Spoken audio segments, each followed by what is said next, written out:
Ball position is an often overlooked but extremely important part of your golf game.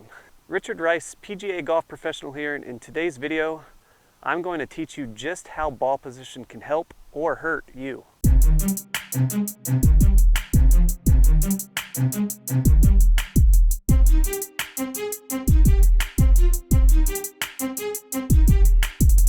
So ball position can really affect multiple things in your golf swing. Just to name a few, we've got club path through impact, angle of attack, face alignment at impact, dynamic loft.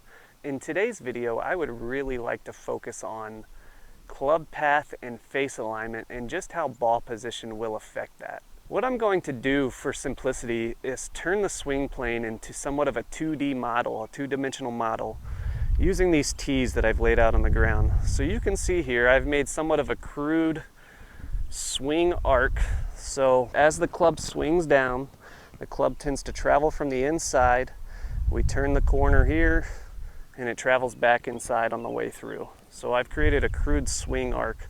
We're going to use that to describe just how ball position affects your swing and how much. So I really want you to understand how the circular aspect of your golf swing impacts club face and club path through impact. So generally speaking, the ball comes off of the club on a tangent to our swing arc. What does that mean? So a tangent is a straight line that intersects with the edge of a circle, right? In this case, it's a semicircle for our swing arc.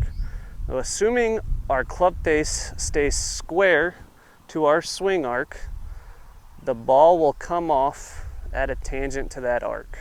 What I'm going to do now is give you a close-up look of exactly how ball position is going to affect this tangent coming off of your swing arc. So using this alignment stick, what you can see now is that if the ball is hit right in the center of our swing arc, it's going to travel right towards our target, which in this case is the red flag out in the distance. If we change our ball position at all, so let's say we move the ball position back.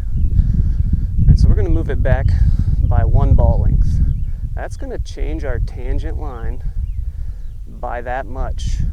At this point, we are now aiming our swing arc out to the right of our target from a distance of about 60 yards here by a good 5 yards. Now you can imagine how that's going to change the longer the shot you have. Let's say we move the ball one ball forward of center and look at how that affects our tangent. Just one ball forward of center, and from about 50 yards here, I'm aimed a good 6 to 7 yards left of my target. Now 2 balls forward of center.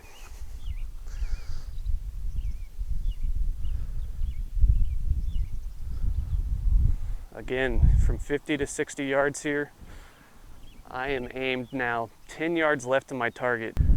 Okay, now you have some knowledge on how ball position exactly affects the tangent lines coming off of your swing's arc. So at this point, where do we place the center of that arc? Assuming you're making proper weight transfers while still staying centered over the ball, we want to have, for a regular iron shot, we want to have that ball just in line with about our left ear. I like to use parts of my upper body because we tend to have varying stance widths based on which club we're using. So for a typical iron shot, I try to keep that ball pretty much right in line with my left ear. That gives me the ability to make my weight transfer through and the center of my swing arc be right on the golf ball so that my tangent line can be right at my target. For a driver, we want the center of that swing arc right in line with our left armpit after tilts. For a fairway wood or a hybrid, somewhere about halfway in between the left ear and the left armpit. So what you can do now is actually use this knowledge to your advantage. So if you're a player that likes to work the ball one way or the other, you can move the ball around in your stance to help you do so. And here's what I mean by that.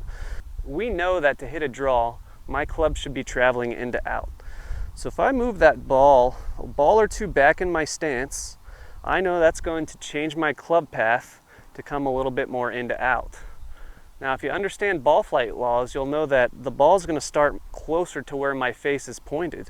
So if I move the ball back in my stance, I want to offset that by closing the face in relation to my swing's direction. Vice versa, if I want to hit a fade, I can move the ball a ball or two forward in my stance, or my club face will likely be more pointed left at impact, so I want to open that club face in relation to my swing's arc just a hair to allow that ball to curve back towards my target. Again, understanding ball flight laws is key here. Understanding that the ball starts closer to where the face is pointed instead of the swing's direction is really going to help you. So in the end, there's really no excuse for a bad ball position. I always like to say that if you're making a bad setup, you're making a lot of mental errors. If you're making bad swings, you know what? That's going to happen. But again, there is no excuse for a bad setup. So understand ball position, understand how it affects your golf swing and how you can use it to improve your game and how the ball position can be working against you if you're doing it incorrectly. I can't harp enough on basic fundamentals like ball position and making sure you get them right. So take the time to work on it, understand it, improve, and you'll be on your way to shooting lower scores.